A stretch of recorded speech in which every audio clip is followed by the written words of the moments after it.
Here we go. K-Blue. This is it right here. Last one. Sean S. Monroe is going to be super sad. He freaking loved these. He was opening a few of them every few weeks for personals. Here we go. K-Blue. Let's see what's hiding. 10 cases. The last jersey right here.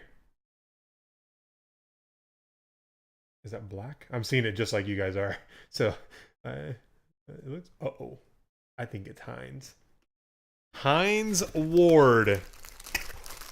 JSA authenticated. Strong auto. Good job. Good job, Hines. Nice strong auto on that one. Hines Ward JSA Steelers jersey. K-Blue. There you have it, brother.